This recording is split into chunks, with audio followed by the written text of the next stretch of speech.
صل على رسوله الكريم. أما بعد فأعوذ بالله من الشيطان الرجيم. بسم الله الرحمن الرحيم. يا أيها الذين آمنوا إذا لقيتم فئة فاثبتوا واذكروا الله كثيرا لعلكم تفلحون. সম্মানিত উপস্থিতি, আল্লাহ তাআলার তৌফিক নসিব হলে আজকের আলোচনায় আমরা কুরআনুল কারীমের সূরাতুল আনফালের ৪৫ নম্বর আয়াত থেকে আলোচনা শুরু করব ইনশাআল্লাহ। আমা তাওফীক ইল্লা বিল্লাহ আলাইহি তাওয়াক্কালতু ওয়া ইলাইহি উনীব। সুবহানাকা লা ইলমা লানা ইল্লা মা 'আল্লামতানা ইন্নাকা আনতাল আলিমুল হাকীম। বদরের যুদ্ধের আলোচনা।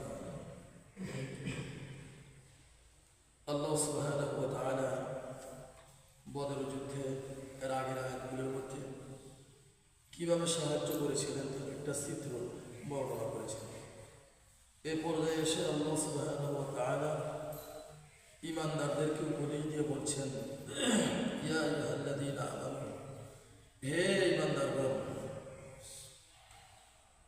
ইযা লাকীতুম ফিআতান, ইযা লাকীতুম ফিআতান, যখন তোমরা যুদ্ধের প্রান্তরে কাফেরদের মোকাবেলা করবে, কাফেরদের সম্মুখীন হবে, ফাসবুতু, তখন তোমরা ময়দান ত্যাগ না করে ময়দানে দৃঢ়ভাবে ময়দানে অবস্থান করো, কাফেরদের মোকাবেলায় অবস্থান করো, কাফেরদের সাথে মোকাবেলা করো, ময়দান থেকে পালায়ও না। আযকুরুল্লাহ কাসীরা, এবং যুদ্ধের ময়দানে জিহাদের প্রান্তরে আল্লাহ পাককে বেশি বেশি করে স্মরণ করো। তাকে অস্ত্র না, সৈন্য সংখ্যাও না, অস্ত্র অল্প হলেও যদি সৈন্য অল্প হয় কিন্তু আল্লাহ পাকের স্মরণ যদি বেশি থাকে, আল্লাহ পাক বলেন লাআল্লাকুম তুফলিহুন, নিশ্চিতভাবে তোমরা সফল বিজয় পেতে পারবে। স্বপ্ন যা বলে তাই হবে, কোনো এটা আছে ম্যাটার, এটা কোনো বিষয় না। অস্ত্ররা যত অস্ত্রধারী হোক না কেন, বদর যুদ্ধের বাস্তব প্রমাণ এটা না, প্রায় ১,০০০ মুসলমানরা ৩০,০০০, ওরা অস্ত্রে শস্ত্রে সুসজ্জিত, মুসলমানরা নিরস্ত্র। সব দিক থেকে মুসলমানরা ডাউন, ওরা সব দিক থেকে হাই। এরপরও আল্লাহ পাক মুসলমানদেরকে বিজয় দিচ্ছেন কেন? কারণ মুসলমানদের হৃদয়ে আল্লাহর ভয় ছিল এবং ওই সময় সাহাবায়ে কেরামদের তারা বেশি বেশি করে আল্লাহ পাককে স্মরণ করেছিল। আল্লাহ পাক বলেন, হে ঈমানদারগণ, তোমরাও যদি ওরকম ভাবে জিহাদের প্রান্তরে আল্লাহ পাককে বেশি বেশি করে স্মরণ করতে পারো, আর ময়দান ত্যাগ না করে যদি ময়দানে থাকতে পারো, আর হৃদয়ে আল্লাহ তাআলার ভয় নিয়ে আল্লাহ পাককে বেশি বেশি করে স্মরণ করতে পারো, লাআল্লাকুম তুফলিহুন, নিশ্চিতভাবে তোমরাও বিজয় পেয়ে যাবে। এই জন্য সবসময় জন্য মনে রাখবেন, অস্ত্র সৈন্য এগুলো কোনো বিষয় না। মুসলমানদের ইমানি শক্তিটাই কি মূল বিষয়, ইমানি শক্তিটাই মূল বিষয়। এরপরে আল্লাহ কি বলছে, ওয়া আতিউল্লাহ ওয়া রাসূলাহ, তোমরা আল্লাহ এবং তার রাসূলের আনুগত্য করো। ওয়া আতিউল্লাহ ওয়া রাসূলাহ, তোমরা আল্লাহ এবং তার রাসূলের আনুগত্য করো। ওয়ালা তানাসাউ, পরস্পর ঝগড়া করো না, পরস্পরে কি করো না, ঝগড়া করো না। ফাতাফশালু, যদি তোমরা ঝগড়া করো তোমরা সাহস হারিয়ে ফেলবে। ওয়াতাযহাবা রিহুকুম, তোমাদের প্রভাব প্রতিপত্তি সব দূর হয়ে যাবে। যদি ঝগড়া করো কয়টা জিনিস হবে? দুইটা জিনিস, তোমাদের সাহস হারা ফেলবে তোমরা। দ্বিতীয় নম্বর, ওয়াতাযহাবা রিহুকুম, তোমাদের প্রভাব প্রতিপত্তি, তোমাদের দেখে যারা একটু ভয় পেত কাফেররা, এই ভয় আর হবে। আসবিরু, ধৈর্য ধারণ করো। ইন্নাল্লাহা মা'আস সাবিরিন, নিশ্চয় আল্লাহ পাক ধৈর্যশীল ব্যক্তিদের সাথে আছে। বর্তমান প্রেক্ষাপটে দেখেন, মুসলমান মারামারি মতলক্ষ ঝরা পড়ছে কি করছে না, ওরা সবাই সব দলগুলো সাহস হারা করেছে এবং নিজেদের প্রভাব প্রতিপত্তি নিজেরা নিজেদের মধ্যে প্রভাব খাটাই দিয়েছে। এই প্রভাব খাটানোর কথা ছিল কাফেরদের বিরুদ্ধে, অথচ এই প্রভাবটা আর নিজেরা গ্রুপিং হয়, নিজেরা নিজেদের ক্ষমতা নিজেরা দেখে দিয়েছে। বর্তমান এসে দেখেন আপনি কত দল আল্লাহ বলে আতিউল্লাহ ওয়া রাসূলা, আল্লাহ রাসূল আনুগত্য করো, ওয়ালা তানাসাউ, ডোন্ট ডিসপিউট বিটুইন দেম, পরস্পর ঝগড়া বিবাদ করো না। পরস্পর যদি ঝগড়া বিবাদ করো দুইটা কাজ হবে, ফাতাফশালু, তোমরা সাহস হারিয়ে ফেলবে। দ্বিতীয় নাম্বার ওয়াতাযহাবা রিহুকুম, তোমাদের প্রভাব প্রতিপত্তি সব দূর হয়ে যাবে, তোমাদের দেখে আর কেউ ভয় পাবে না। আমরাই তো সেই মুসলমান যে মুসলমানদের রাষ্ট্রের দিকে কাফের মুশরিকরা চোখ তুলে তাকানো সাহস পেত। ওমর ফারুক রাদিয়াল্লাহু তাআলার সময় তার রাষ্ট্র অর্থ পৃথিবী তিনি শাসন করে গেছে, তার রাষ্ট্রে অ্যাটাক করবে তো দূরের কথা, চোখ তুলে তাকাবে এরকম সাহস কোনো কাফেরদের ছিল। কারণ মুসলমানরা তখন ঐক্যবদ্ধ ছিল, নিজেদের মধ্যে কোনো ঝগড়া বিবাদ ছিল না। আল্লাহ ওই কথাই বলছেন, ঝগড়া বিবাদ করো না, ঝগড়া বিবাদ করবে তো তোমরা সাহস হারা ফেলবে, তোমাদের প্রভাব প্রতিপত্তি দূর হয়ে যাবে। নিজেরা ঝগড়া লিপ্ত হওয়ার কারণে প্রভাব প্রতিপত্তি আমাদের এমনভাবে দূর হয়ে গেছে যে আমাদের মারতে বা একটা রাষ্ট্র ছিনিয়ে নিতে কাফের মুশরিকরা এটা কিছু মনেই করে না, কিছু মনেই করে না। বাস্তব এগুলো যদি আপনি মিলান বর্তমান প্রেক্ষাপটে বাংলাদেশে এত গ্রুপিং হওয়ার কারণে সরকার এগুলোকে কিছু মনেই করে না, কিছু মনে করে না। আর গ্রুপিং কাজকে সাথে একই প্ল্যাটফর্ম আসতো, এক গজল নিয়ে কি মারামারি চলতেছে, এটা জাতি, এরা মুসলমান নাকি আল্লাহ জানি না, কোরআনের এগুলো সব ভুলে গেছে, এগুলো সব জাতি এক গজল নিয়ে মারামারি। পুরা পৃথিবী বাংলাদেশের মধ্যে দুই গ্রুপ। আল্লাহ কি বিজয় দেবে, এরা মারামারি করে সরকারটা দেখতেছে যা ভালোই তো, আমার এনে কিছুই করা লাগে না, তোরাই কর। সব প্রভাব প্রতিপত্তি হারা ফেলেছে, নিজেরা মারামারি করে। অথচ আপনি একটু গভীরে হাত দেন, পার্থক্য তো এমন কিছু না, সামান্য কিছু মতো পার্থক্য। ভুল সবার মধ্যে তো আমার বেশি আছে, কিন্তু আমার এই ভুলটা আমি স্বীকার করতে আমি রাজি না। I am right, he is wrong, আমি সঠিক সে ভুল, এইটা নিয়ে আসে। ভুল তো থাকতেই পারে, কিন্তু ভুলটা আপনি স্বীকার করেন, কিন্তু এই স্বীকারটাকে করে না, এই স্বীকারটাকে করে না করার কারণে এই যে মারামারি করতেছে, সাহস হারা করতেছে, হ্যাঁ ওয়াতাযহাবা রিহুকুম, নিজেদের প্রভাব প্রতিপত্তি সব দূর হয়ে গেছে। আল্লাহ পাক বলেন ঝগড়া করো না, ওয়ালা তানাযাউ, পরস্পরে তোমরা ঝগড়া করো না। যদি ঝগড়া করো তোমরা সাহস হারিয়ে ফেলবে, ওয়াতাযহাবা রিহুকুম, তোমাদের প্রভাব প্রতিপত্তি এগুলো দূর হয়ে যাবে। আসবিরু, ধৈর্য ধারণ করো, ইন্নাল্লাহা মা'আস সাবিরিন, নিশ্চয়ই আল্লাহ পাক ধৈর্যশীলদের সাথে আছে। আল্লাহ পাক এই কথা কিন্তু বলেন নাই ইন্নাল্লাহা মা'আল মুসাল্লিন, যারা নামাজ পড়ে তাদের সাথে আল্লাহ আছে। ইন্নাল্লাহা মা'আল মুযাক্কিন, যারা যাকাত দেয় তাদের সাথে আল্লাহ পাক আছে, এই কথা বলেন নাই। যারা রোজা রাখে তাদের সাথে আল্লাহ পাক আছে, এই কথা বলেন নাই। আল্লাহ পাক কি বলছেন? যারা ধৈর্যশীল তাদের সাথে কি আছে? আল্লাহ আছে।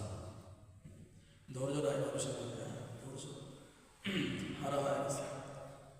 ধৈর্য, সব ধৈর্য হারা হলো মুসলমান মারামারি করার ক্ষেত্রে। একজন আরেকজনকে সহ্যই করতে পারে না, একজন আরেকজন ছায়া পর্যন্ত দেখতে পারে না, এমন পরিস্থিতি দেখা গেছে। দেখেন এরপর আল্লাহ কি বলেন, আর একটা মূলনীতি, গুরুত্বপূর্ণ মূলনীতি, ওয়ালা তাকুনু, যুদ্ধের ময়দানে মূলনীতি, ওয়ালা তাকুনু কাল্লাযীনা খারাজু মিন দিয়ারিহিম বাতারা ওয়া রিআআ আন-নাস ওয়া ইয়াসুদ্দুনা আন সাবিলিল্লাহ। ওয়ালা তাকুনু, তোমরা হয় না তাদের মতো, আল্লাযীনা খারাজু মিন দিয়ারিহিম, যারা নিজেদের ঘর থেকে বের হয়েছিল, বাতারা, অহংকার নেই। ওই যে আবু জেহেলের ভাই মক্কাতুল মুকাররমাতে বের হয়েছিল কি নিয়ে? অহংকার নিয়ে। ওয়া রিআআ আন-নাস, মানুষকে দেখানোর জন্য, দেখো আমরা কত প্রভাব প্রতিপত্তি আমাদের আছে, আমরা কত শক্তিশালী, কত অস্ত্র আমাদের রয়েছে, দেখো মানুষকে দেখানোর জন্য। ওয়া ইয়াসুদ্দুনা আন সাবিলিল্লাহ, এবং আরেকটা কারণে ওরা ঘর থেকে বের হয়েছিল, আল্লাহর পথে মানুষদেরকে বাধা দেওয়ার জন্য। মক্কাতুল মুকাররমা থেকে আল্লাহর পক্ষ থেকে মানুষদেরকে বাধা দেওয়ার জন্য বেরোছিল না। হ্যাঁ, আল্লাহ পাক বলেন ওদের মতো হয় না, যারা ঘর থেকে যুদ্ধের ময়দানে বের হয়েছিল অহংকার নিয়ে, দ্বিতীয়ত মানুষদেরকে দেখানোর জন্য, তৃতীয়ত আল্লাহর পথে বাধা দেওয়ার জন্য। এই তিনটা কাজ যারা করেছিল ওই সকল কাফেরদের মতো তোমরা হয় না। আল্লাহ বিমা ইয়ামালুনা মুহীত, ওরা যা করে প্রত্যেকটা কর্মকে বেষ্টন করে নিয়ে আসেন আল্লাহ পাকের জ্ঞান। প্রত্যেকটা কর্ম সম্পর্কে আল্লাহ পাক জানেন, প্রত্যেকটা কর্ম সম্পর্কে আল্লাহ পাকের জ্ঞান বেষ্টন করে আসেন। তাফসীর ওসমানী মধ্যে আসছে যে আবু সুফিয়ান রাদিয়াল্লাহু তাআলা পরবর্তীতে আবু সুফিয়ান যখন দেখল যে রাসূল কারীম সাল্লাল্লাহু আলাইহি ওয়াসাল্লাম তাদেরকে প্রায় ধরেই ফেলছে, তখন সে একটা দূত পাঠিয়ে দিয়েছিল আবু জেহেলের কাছে যে আমরা অ্যাটাক হয়ে গেলাম, বহুত মাল সামান আমাদের সাথে আছে, তাড়াতাড়ি আপনারা চলে আসেন। এই সংবাদ পাওয়ার পরে আবু জেহেল বিশাল বাহিনী 1000, তারপরে মনে করেন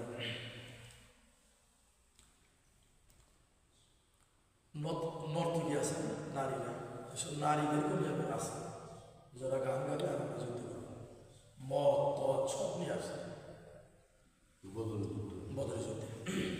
তো আবু সুফিয়ান সে যখন এটা প্রথমে পাঠাইল দূর, কিন্তু সে যখন নিরাপদ হয়ে সমুদ্রের পথ বেয়ে সে মক্কাতুল মুকাররমা পথ বেয়ে চলে যাচ্ছিল, এসে নিরাপদ, সে মনে করলো আমাদের আগে ধরতে পারবে না। আল্লাহ রাসূল সাল্লাল্লাহু আলাইহি ওয়াসাল্লাম আর তাদের পিছু নেন নাই, নিরাপদে চলে যাচ্ছে মক্কাতুল মুকাররমার দিকে। সে পরবর্তীতে আরেকটা দূত পাঠাইল যে আসার দরকার নাই, আমরা নিরাপদ হয়ে মক্কাতুল মুকাররমার কাছে চলে আসি, আপনার বাহিনী নিয়ে আসার দরকার নেই। এই দূত যখন আবু জেহেলের কাছে গেল, আবু জেহেল তখন গর্ব সহকারে বলছিল না এটা হবে না, আমরা মদ নিয়ে আসি, নারী নিয়ে আসি, মদ খাবো, নারীদের দিয়ে নাচ গান করাবো, আর মুসলমানদেরকে নাউযুবিল্লাহ হত্যা করবো। এটা না করা পর্যন্ত আমরা বাড়িতে যাবো না, বের হসি মুসলমানদের শেষ করে এরপরে বাড়িতে যাবো। আর অহংকারটা বের হয়েছিল। আল্লাহ বলেন ওদের মতো হয় না, যারা পাতরা অহংকার নিয়ে ঘর থেকে বের হয়েছে, মনে মতো অহংকার। আবু জেহেলের ব্যাপক অহংকার ছিল যে আমরা আজ ফিরে যাবো, মুসলমানদের শেষ করে ফেলবো। এই অহংকার নিয়ে আবু জেহেল বের হয়েছে, মানুষদেরকে দেখানোর জন্য ঘর থেকে বের হয়েছে যে আমরা স্বর্ণ অনেক, আমাদের অস্ত্র অনেক। এরপর আল্লাহ পাকের পথে মানুষদেরকে বাধা দেওয়ার জন্য বের হয়েছে। ফলে কি হলো? মদ পান করবো তো দূরের কথা, মদ পান করবো তো দূরের কথা, এখন কান্নাকাটি করে বাঁচতে মদের বাক্য এমন তো হচ্ছে নাকি? মদ পান করবো তো দূরের কথা, নারীদের দিয়ে নাচ গান করাবো তো দূরের কথা, এখন কান্নাই বাঁচে। 70 জন নিহত হয়েছে, 70 জনকে কি বন্দি করা হয়েছে। সব অহংকারকে তোলার সাথে কি মিশিয়ে দিয়েছেন কে? আল্লাহ সব করেন। এই জন্য যুদ্ধের ক্ষেত্রে অন্যতম একটা মূলনীতি জিহাদের প্রান্তরে মুসলমানদের জন্য বদরের এই কথাগুলো থেকে মুসলমানদেরকে শিক্ষা নিতে হবে। যে কোনো কাফেরদের মোকাবেলায় যদি কোনো মুসলমান নামে অহংকার করা হবে না, কোনো অহংকার। জিহাদ এটা অহংকারের জিনিস নেই, জিহাদ এটা মানুষকে দেখানোর কোনো কি না জিনিস নাই। এই জন্য আল্লাহর ভয় দিয়ে অহংকার করতে আমরা ময়দানে যাবে। আর একটা কথা আল্লাহ বলছে, বদরের প্রান্তরে মুসলমানদেরকে আল্লাহ সাহায্য করেছিল ফেরেশতাদের দিয়ে, ফেরেশতাদেরকে দিয়ে। এখন ওই বদরের প্রান্তরেও শয়তান সুরাকা ইবনে মালিকের রূপ ধারণ করে আসে। আর সুরাকা ইবনে মালিক, এই সুরাকা ইবনে মালিক ছিল কেনানা গোত্রের লোক। কেনানা গোত্র সুরাকা ইবনে মালিকের রূপ কেন ধারণ করেছিল শয়তান? কারণ ওই সময় মক্কাতুল মুকাররমার কেনানা এই গোত্রটা অনেক প্রভাব প্রতিপত্তি ছিল, তাদের অনেক প্রভাব ছিল। এরা এই বদরের যুদ্ধে আবু জেহেলের সাথে একমত পোষণ করে। তারা বলেছিল না, আমরা তোমাদের সাথে নাই, আমরা তোমাদের সাথে যাবো না। এই আগ বাড়িয়ে আবু সুফিয়ান চিঠি পাঠাইছে যে আমরা নিরাপদ হয়ে মক্কায় ফিরে আসলাম,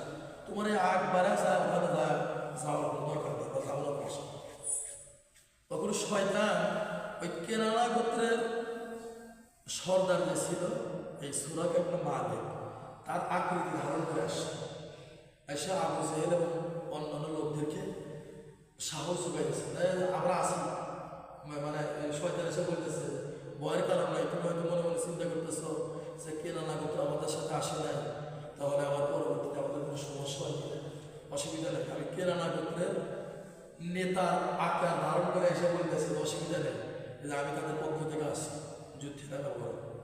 দেখ কি বলে, এটা হলো আপনার ব্যাখ্যা আর কি। ওয়াইদ যায়্যানা লাহুমুশ শাইতানু আ'মালাহুম, স্মরণ করো ওই সময়ের কথা। আল্লাহ পাক খুঁটিনাটি সব বলে দিয়েছে, গুরুত্বহীন হলে কি আল্লাহ পাক বলতেন? বলেন, এই কথাগুলোর গুরুত্ব অবশ্যই আছে। ওয়াইদ যায়্যানা লাহুমুশ শাইতানু আ'মালাহুম, স্মরণ করো ওই সময়ের কথা, শয়তান যখন তাদের কাজগুলোকে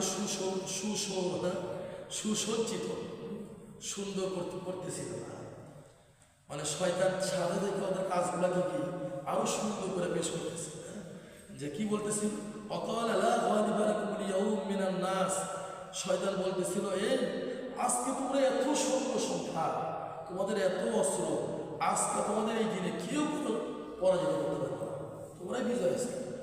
কে বলতেছে? শয়তান। রূপ ধারণ করছে কার? সূরা কাফিরের মালিকের, কোন গোত্রের? কেনানা গোত্রের। কেন?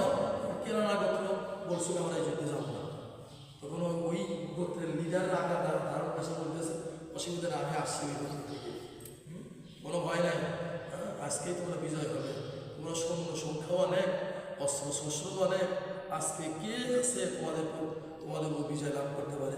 ওয়াইন্নী জারুল লাকুম, আমি তোমাদেরকে সাহায্য করবো। শয়তান বলতেছে তোমরা আসলে মক্কাতুল মুকাররমা থেকে কেনানা গোত্রদের নিষেধ করছিল, আমরা তোমাদের সাথে নাই, অসুবিধা নেই, আমি তাদের লিডার চলে আসি, আমি তোমাদেরকে সাহায্য করবো। সাহস হয়েছে কে? শয়তান। এরপরে কি হলো দেখেন, ফালাম্মা তারাআতিল ফিআতাইনি নাকাসা আলা আকিবাইহি, যখন দুই দল মুসলমান আর কাফেরদের দল যখন দুই দল ময়দানে নেমে গেল, যুদ্ধ যখন শুরু হয়ে গেল, নাকাসা আলা আকিবাইহি, শয়তান পৃষ্ঠ প্রদর্শন করে ময়দান থেকে পালা গেছে, বদরের বান্দর থেকে কি পলা গেছে। তখন অকালা ইন্নী বারিউম মিনকুম, শয়তান বলতেছে যে তোমাদের সাথে আমার কোনো সম্পর্ক নেই, আমি এই যুদ্ধে নাই, আমি চেয়ে চলে গেলাম। তো আবু জেহেল বলছিল কি হলো তোমার, তুমি বললে আজকে আমি তোমাদের সাথে আসি, আমরা আজকে বিজয় করতে থেকে ময়দান থেকে পালাও কি হলো তোমার? তখন এই ওই যে সূরা কাফির মালিকের রূপ ধারণ করা শয়তান বলতেছিল ইন্নী আরা মা লা তারাউনা ইন্নী আখাফুল্লাহ, আমি যা দেখি তোমরা তা দেখতেছ না, আমি তো দেখতেছি ফেরেশতা চলে এসে ময়দানে, ফেরেশতা কি ফেরেশতা বদর ভাগ করে চলে আসছে, এটা তো আমি দেখতেছি, তোমরা তো দেখতেছ না। ও তো আসলে সূরা কাফির মালিক না, ও তো শয়তান আকার ধারণ করে আসছে, বলতেছে আমি যা দেখি তোমরা তো দেখতেছ না, আমি কে চলে গেলাম। ইন্নী আখাফুল্লাহ, শয়তান বলতেছে আমি আল্লাহকে ভয় করি। এটা আসলে মিথ্যা কথা আর কি, এটা ধোঁকাবাজি। শয়তান এটা মিথ্যা প্রতিশ্রুতি দিছে, এটা মিথ্যা প্রতিশ্রুতি দিছে। আর একটা প্রমাণ শুনে দেখেন আল্লাহ সূরা নিসার মধ্যে বলছে, সূরা নিসার মধ্যে আল্লাহ বলছেন ইয়াইদুকুম ওয়া ইউমান্নিহিম, শয়তান তোমাদের আশা দেখায়, তোমাদের অনেক প্রতিশ্রুতি দেয়। ওমা ইয়াইদুকুমুশ শাইতানু ইল্লা গুরুরা, শয়তানের প্রত্যেকটা ওয়াদায় ধোঁকা, প্রত্যেকটা ওয়াদা কি ধোঁকা, প্রত্যেকটা ওয়াদা ধোঁকা। শয়তান যেখানে বলছে যে আমি আল্লাহকে ভয় করি, এটা হলো কোনো মিথ্যা কথা। কি কথা? এটা মিথ্যা কথা। এটা শয়তানের ধোঁকাবাজির কথা। আর একটা দেখেন আল্লাহ পাক সূরা ইব্রাহিমের মধ্যে বলছে শয়তান কিভাবে মানুষকে ধোঁকা দেয়। আল্লাহ পাক এখানে বলছে যে অকাল শয়তান, শয়তান হাসরের ময়দানে বলবো লাম্মা কুদিয়াল আমর, যখন সব কিছু ফয়সালা আল্লাহ পাক করে দিল, কে জান্নাতি কে জাহান্নামী, কে কি করছিল সব ফয়সালা যখন হয়ে যাবে, তখন শয়তান বলবে ইন্নাল্লাহ ওয়া'আদাকুম ওয়া'দাল হাক্ক, নিশ্চয়ই আল্লাহ পাক দুনিয়াতে তোমাদেরকে যা ওয়াদা দিয়েছিলেন এই ওয়াদাতে সত্য ওয়াদা ছিল। ওয়া'আদতুকুম ফাখলাফতুকুম, আর আমি যে ওয়াদা দিচ্ছিলাম এগুলো সব মিথ্যা ওয়াদা। কি ওয়াদা? সব মিথ্যা ওয়াদা। ফাআখলাফতুকুম, আমার ওয়াদার কোনো দাম ছিল না। ওমা কানা লি আলাইকুম মিন সুলতানিন ইল্লা আন দা'আউতুকুম ফাস্তাজাবতুম লি। ওমা কানা লি আলাইকুম মিন সুলতান, শয়তান আরো বলবে যে আমার কোনো ক্ষমতা ছিল না দুনিয়াতে, আমার কোনো ক্ষমতা ছিল না, তবে ইল্লা আন দা'আউতুকুম ফাস্তাজাবতুম লি, আমি তোমাদেরকে বলেছিলাম এই কাজটা করো, তোমরা আমার ডাকে সাড়া দিয়ে তাই করছি। এর চাইতে বড় কোনো ক্ষমতা আমার ছিল না। শয়তান বলবো হাসার ময়দান, বিষয়টা আসলে তাই। শয়তান আমাদের বিভিন্ন ধোঁকা দেয়। শয়তানকে জোর পূর্বক নিয়ে এসে না শুধু ডাকে আর আমরা ডাকে সাড়া দিই, সে ডাকে আমরা ডাকে সাড়া দিই। শয়তানকে গা ধরে আমাদের দূর করা, বলে গা ধরে করা না, গা ধরে করা। আসলে ময়দানে শয়তান এই কথাটাই বলবো যে আমার তো কোনো শক্তিশালী দলিল ছিল না, আমি শুধু তোমাদেরকে বলছি এটা করো, আসল দিকে তোমরা আসলে করছো। এই কথাটা শয়তান হাসর ময়দানে বলবো। আর কি বলবো দেখেন, ফালা তালুমুনি অলুমু আনফুসাকুম, শয়তান বলবে সুতরাং তোমরা আমাকে ধিক্কার দিও না, আমাকে তিরস্কার করো না।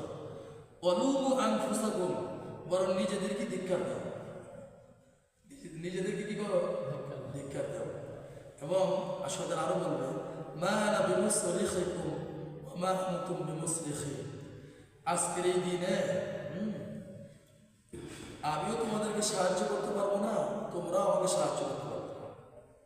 হাসরের ময়দানে শয়তান বলবে আজকের এই দিনে তোমরাও আমাকে সাহায্য করতে পারবে না, আমিও তোমাদেরকে করতে পারবো না, সাহায্য করতে পারবো না।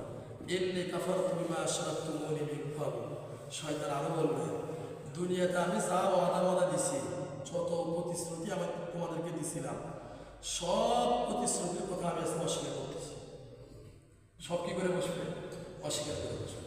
তো ব্যাখ্যার মধ্যে আসছে যে কথাটা, শয়তান যেখানে যে বদরের প্রান্তর থেকে যখন সে পালিয়ে যাচ্ছিল, আবু জেহেল যখন বলল যে কি হলো, তুমি তো আমাদের মুখ করতে করবে, আজকে তোমাদের কেউ পরাজিত করতে পারবে না, আমরাই আজকে বিজয় হব, তো তুমি এখন দেখতেছি ময়দান থেকে পালাইতেছো।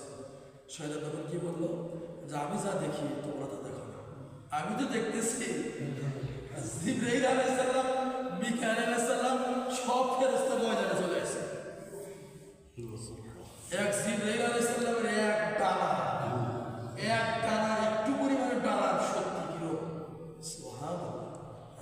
লূত আলাইহিস সালামের সাথী সাদুল নগরী এখনো আছে, এক ডানার একটুখানি ব্যবহার করছে, একটুখানি ব্যবহার করে একবারে প্রথম আকাশে তুলছে, আবার উপর করে ফেলা দিয়েছে, এক ডানার একটুখানি শক্তি দেখাইছে, ওই ফেরেশতা ময়দানে চলে আসছে।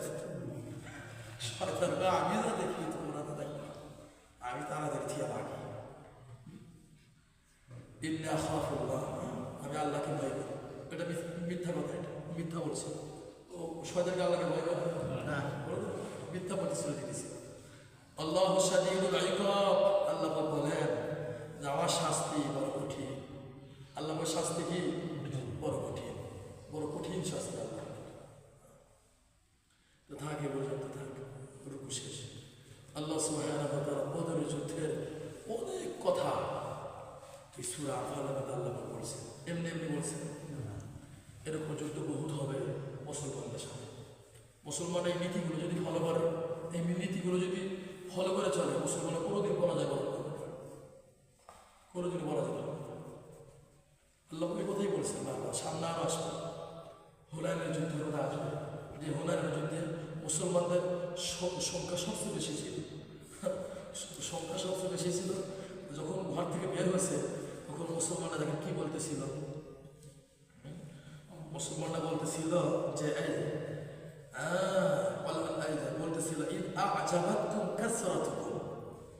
মুসলমানরা বলতেছিল আমাদের সংখ্যা তো অনেক, আজকে কে আছে আমাদেরকে পরাজয় বরণ করতে পারে।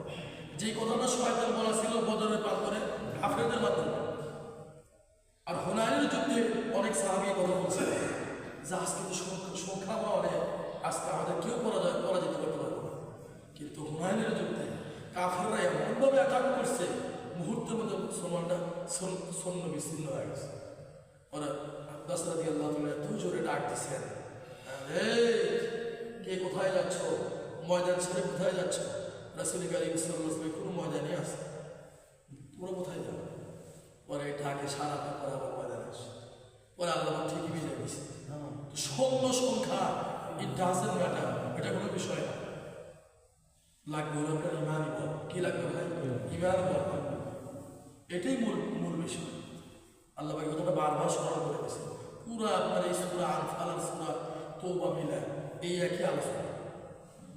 এই বদরের কথা, হুনাইনের যুদ্ধের কথা, তাবুক যুদ্ধের কথা, আরো অনেক যুদ্ধের কথা আল্লাহ পাক এই সূরাগুলোর কথা বলে দিয়েছে। বলে দেয় মুসলমানদেরকে স্মরণ করে দিয়েছে। আর মুসলমান জিহাদ ছেড়ে দিয়েছে, ছেড়ে দিয়েছে, কিন্তু কাফের মুশরিকদেরকে মুসলমানকে মারা ছেড়ে দিয়েছে, দিছে ছেড়ে। দেখা যাবে কোনো মুসলমান, কোনো ইহুদি বা খ্রিস্টান অন্য কাফেরকে কোনো রাষ্ট্র দখল করে নিচ্ছে, এরকম নদীর আছে। অথচ কাফেরকে কতগুলো মুসলমান রাষ্ট্র কত ছিন্ন বিচ্ছিন্ন করে ফেলেছে। এই আফগানিস্তান, এই ইরাক, কি কি করে না এই দেশ। আর যদি মুসলমানের জিহাদের চিন্তা থাকতো কোনোদিন এরকম হতো না। রাসূল কারীম সাল্লাল্লাহু আলাইহি ওয়াসাল্লাম বলেছেন, ইদা তারাকতুমুল জিহাদা ফাসাল্লাতাল্লাহু আলাইকুম বিল্লাহ, যখনই তোমরা জিহাদ ছেড়ে দিবে সকল আপদ বিপদ লাঞ্ছনা বঞ্চনা তোমাদেরকে পেয়ে বসবে। কাফেররা তোমাদের যা ইচ্ছা তা করবে। জিহাদ ছেড়ে দিলে এমন হবে। এগুলি হচ্ছে দায়ক পেয়ে উপস্থিতি। বদরের যুদ্ধের প্রান্তরে আল্লাহ সুবহানাহু ওয়া তাআলা সেই কত বছর আগের কথা, এই শয়তানের এই চিত্রগুলো কথা আল্লাহ যদি বর্ণনা না করতেন, আমাদের জানার কোনো আসিল বলেন আসিল কোনোদিন এই কথাগুলো আমরা জানতে পারতাম না। শয়তান এসে কিভাবে তাদেরকে প্রলোভন দিয়েছে, কিভাবে সাহায্য করছে, আল্লাহ পাক সব কোরআনে বলে দিয়েছে। যাই হোক উপস্থিত আল্লাহ সুবহানাহু ওয়া তাআলা বললে ওয়ালা শুনলে ওয়ালা সবাইকে ইখলাস নিয়ে বলার, ইখলাস নিয়ে শোনার, আমলের নিয়তে বলার, আমলের নিয়তে শোনার তৌফিক দান করেন। আল্লাহুম্মা আমিন। সুবহানাকা আল্লাহুম্মা ওয়া বিহামদিকা আশহাদু আন লা ইলাহা ইল্লা আনতা আস্তাগফিরুকা ওয়া আতুবু ইলাইক।